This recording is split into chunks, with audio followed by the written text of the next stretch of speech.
Go. All right.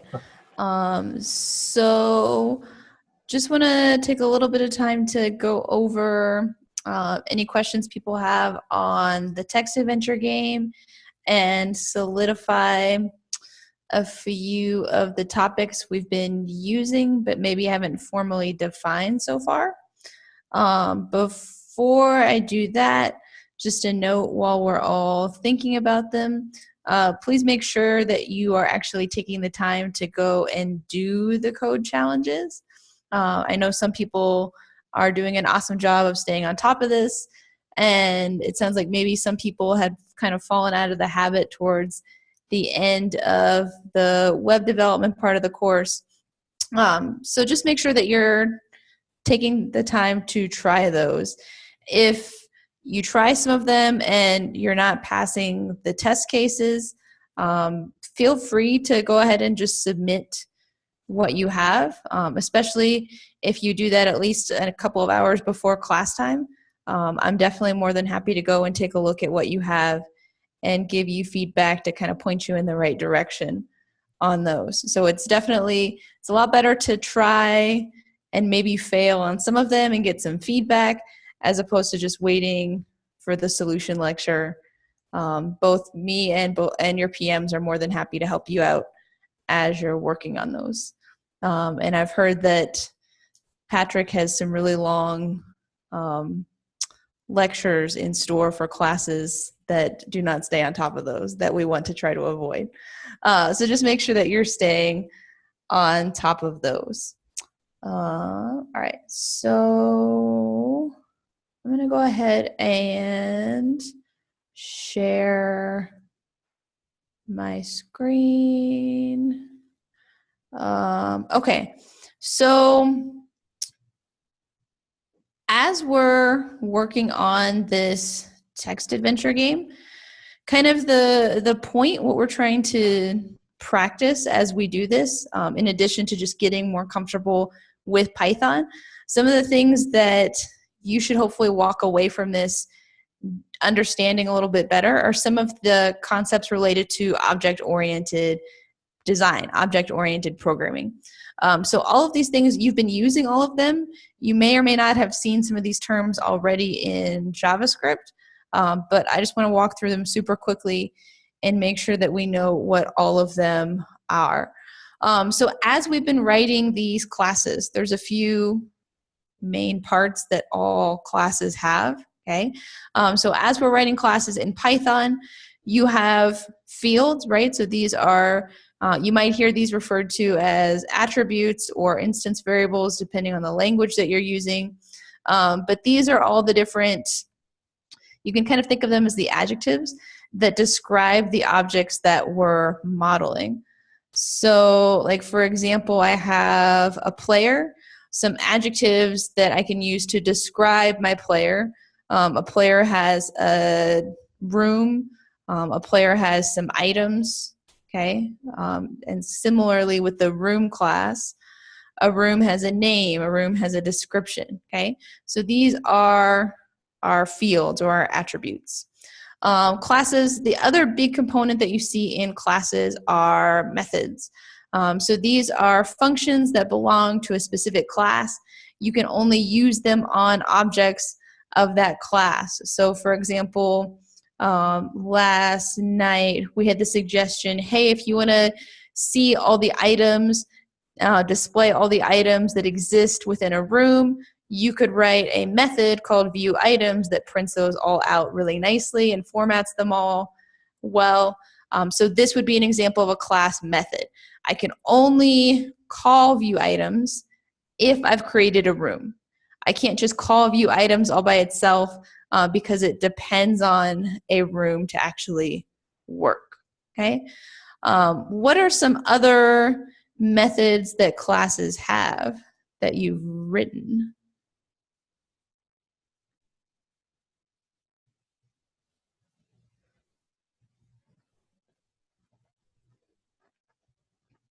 There is definitely an answer. There are definitely other methods that you've all written. Net method? Right, the init method. So this is one special type of method that we use to construct objects of our class. So like if we want to create a room object, that init method gets called. Did anybody write any other methods just for their own game, to maybe keep things a little bit more organized, or any other methods that you guys thought of and implemented?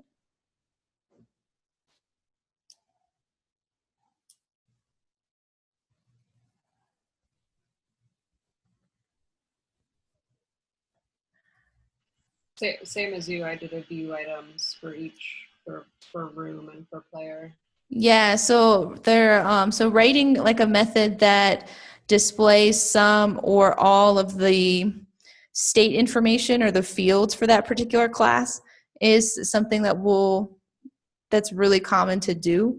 I also see some examples of like removing items. So you could wrap all of that up in a method, take and drop methods from the player class. Exactly. Right. So there's lots of different methods that you could implement as you're writing these classes. And when you think about, okay, what makes sense to create a method for, any like action or behavior that object has the ability to do is usually a good candidate for a method. So like different types of movement, so like directional movement, or like if you have player objects in a game that can jump, those would be examples maybe of methods that you would write. Printing or viewing different things are also pretty common examples. Exactly. And then we just also want to be aware of constructor, so that init method, we always are going to have that init method in Python that we use to instantiate new objects, new instances. And then just be aware of that self keyword. So when we use that self keyword, we're just saying, hey, refer to the specific instance of this class that I've been working with. Okay. So these are all terms that we want to be familiar with. So anytime you hear somebody talk about object-oriented programming, they're just talking about developing software where you're breaking things down into these little object boxes or bags, however you want to think of them as. And the three big components that all of those objects have, they're all going to have a name, so like the name of your class. All of those objects are going to have fields, attributes, whatever you want to call them, and they're all going to have methods or behaviors. Okay, so this is just one way of thinking about programs, breaking them down, designing them. That is pretty popular. Okay, a couple of features that come up. So if people might ask, well, why should I use object-oriented programming? Like, what's the benefit of thinking about software in terms of all these different objects that interact with one another? A big one is the relationships that you can define between objects. We're going to get more into that tomorrow, but just know that can be helpful. A couple of other terms you might hear about are, first one is encapsulation. Can anybody tell me what does encapsulation mean to you? Like, what do you think of when you hear this term?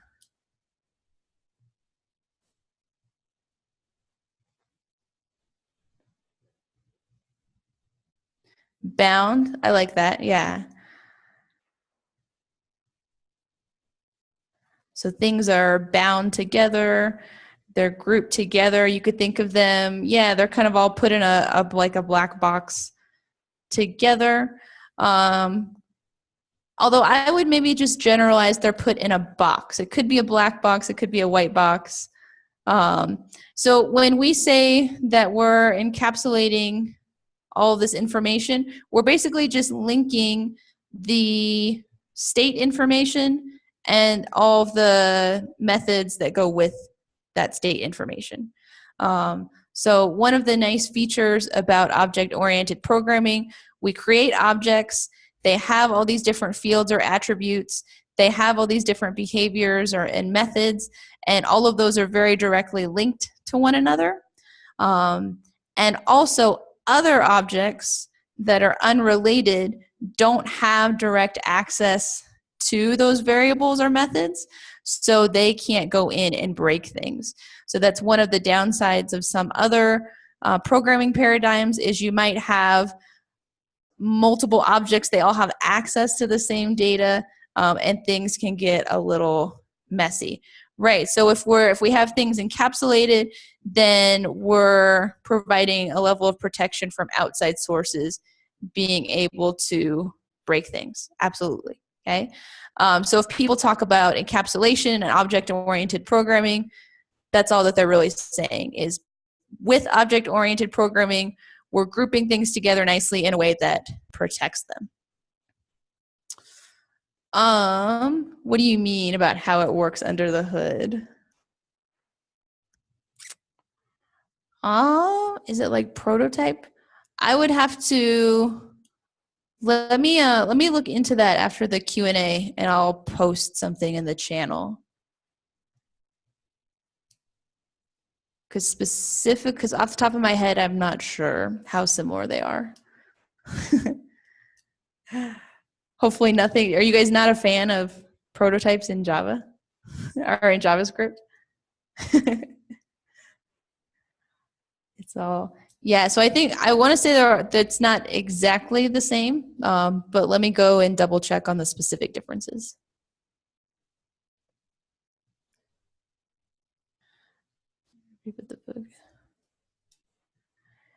Yeah, so there's several different languages that you can do object-oriented design with, and yeah, the concepts are all the same. Like the specific syntax and how you implement it in that language might be a little bit different.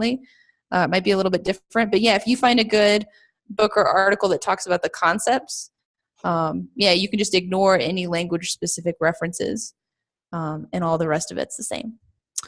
But the other thing that sometimes that we'll also talk about when they're talking about object-oriented programming is something called abstraction. And I've seen a lot of people mix up encapsulation and abstraction. They are not the same thing. So I want to talk about kind of what the difference is. Does anybody know off the top of their head what abstraction is? Or can you think of an example of what abstraction is?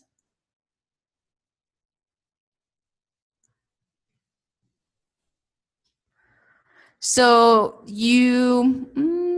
I guess it would be abstractions when you take lower level code and bring it up to a higher, easier understanding. Like you just write functions on top of it. So it's easier to read, just abstract it so it could be used with other objects and classes or whatever. Right. So when we utilize the concept of abstraction, we take some of the lower level details, so that might be like lower level code, and we hide it and we allow for higher level languages or objects in our hierarchy to use that functionality without necessarily knowing all of the nitty-gritty details. So a real world example of abstraction. So abstraction is actually everywhere. Once you understand it, you'll see it all over the place. So like when I get in my car to go somewhere, I can drive the car. I have no idea how my car works, nor do I care how, like, all the specific technical details of like how the brakes work and how the steering works and how the engine works. All I know is if I get in the car and I push the power button and I turn the steering wheel, I put my foot on the gas pedal, I can go places. So that's an example of abstraction. So the details about how all those different parts of my car work, I don't need to know to be able to use the car. And same thing, even kind of if you think about when the car is being built, you have, engineers that are kind of in the middle, that they know how some of the different components work together to build the car, but they might not know specifically, what resistors and transistors and things like that actually work together in each individual component. And then you have other designers who actually can go and build really specific low-level components for that car. So all these lower level details, they build on top of each other. As long as the lower level parts are working at a higher level, we don't need to understand the technical details. And so like a common example that you see when you're talking about like different internet protocols. So when you're doing something online, there's all these different protocols that are working together, right? And something like a DNS table, a DNS server doesn't care specifically how TCP and IP work. They rely on these other protocols, but they don't need to know the technical details of how these other protocols work to be able to successfully make requests and send messages. So abstraction is really something that's all around us, and it's something that we see in object-oriented programming. So like for example here in my main class, when I say, let me find where I call it. So like right here where I say player.room.view items, this class right here doesn't care how view items works. It doesn't need to know the nitty-gritty details, every single thing that's happening inside that function. As long as it works, it can call that method. It can rely on that method. So these are a couple of we would consider them pros to object-oriented programming. So just some good terms to be familiar with when you're down the road, you're preparing for interviews and things like that.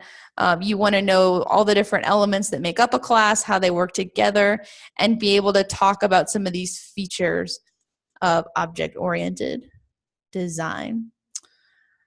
So with that in mind, what questions do people have on the text adventure game? We got through a lot of it yesterday.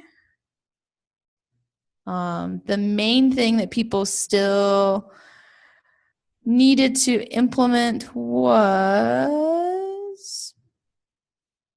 oh no, this was the wrong link. Intro.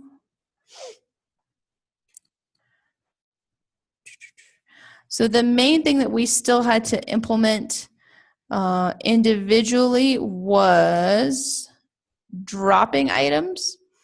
And then if you go down towards the bottom of the repository, if you finish that, there's all kinds of stretch goals that you could work on here too, like adding more items, adding some additional actions maybe to the parser. Now that we're able to parse multiple commands, you could add all kinds of stuff there.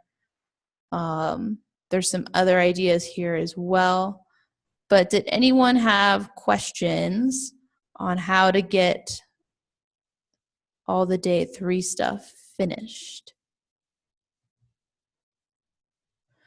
Creating an interface.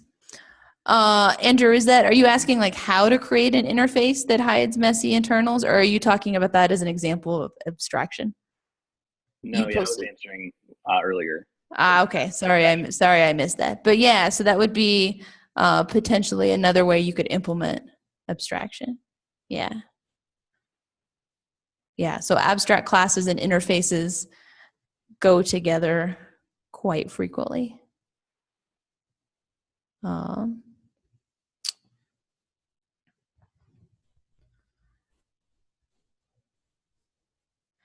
While we give people a couple more minutes to maybe throw out questions that they have, Did anybody have any super cool ideas for their game that they either have implemented or are going to work on implementing tonight that they are willing to share? So I'll go first, and I'll share something that I did in mine, and then maybe a couple of other people can jump in. So like we added this ability to drop and pick up items. So I was thinking, okay, it might be kind of cool to actually use those items somehow. So for example, in Hogwarts right now, I have it so that my player can go to the Gryffindor common room. However, they can't actually enter it unless they have the password. And the password is on a crumbled up piece of paper that is somewhere in the castle. So right now, if I go to my staircase, and if I try to go up from the staircase, if I had the password, I would be able to get into the Gryffindor common room. But I try to go up right now, it says, sorry, you don't have the password. If I keep going to the quad where I find this piece of paper, and I grab the piece of paper, and then I go back to the staircase and try to go up, I can actually get into the tower. So what I did to do that, so previously all I was checking to go up into the common room was I was saying, okay, are they on the staircase and are they entering the command up? I added this other check here. Okay, so I'm checking, do they have the password? And the way has password works is it looks in the player's inventory for that one specific item that unlocks the room. So if you were doing something with keys, you could do something really similar where you could make it so that to enter one specific room, they have to have the key, and you would just add a check. Are they in a room that links to that locked room, and look through the player's inventory to see do they actually have that item.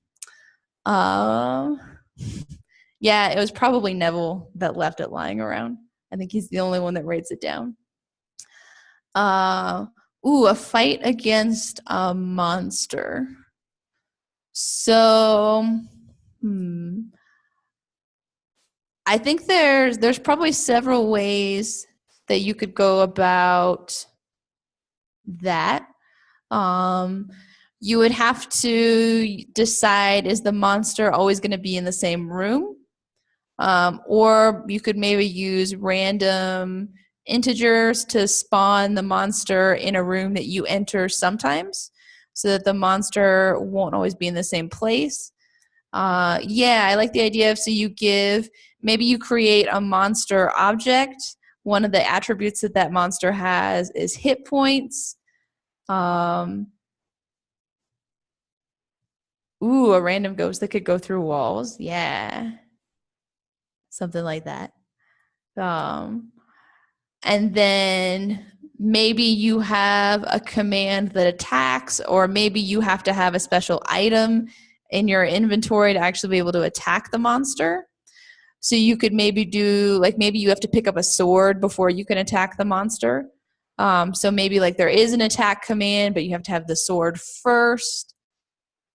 A super simple way to do it would just be to have an attack command. So maybe a good starting point would be to just try to spawn a monster in a fixed location, have an attack command that decrements the hit points of the monster, and then when that's working, you could add things to make it a little bit more difficult. Possibly make it so you could add some kind of health variable to the player as well. So maybe as you attack the monster attacks back also. Yeah, so there's lots of different ways you could go with that. You could make that as simple or as difficult as you want. Any other things that people were maybe thinking about implementing, but wanted some ideas as far as kind of how to do it?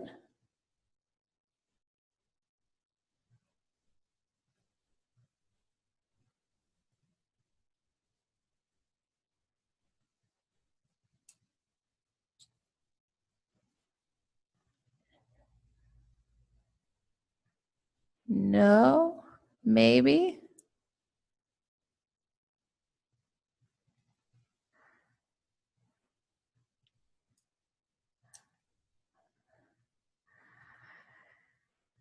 Yeah, so GUIs are really cool.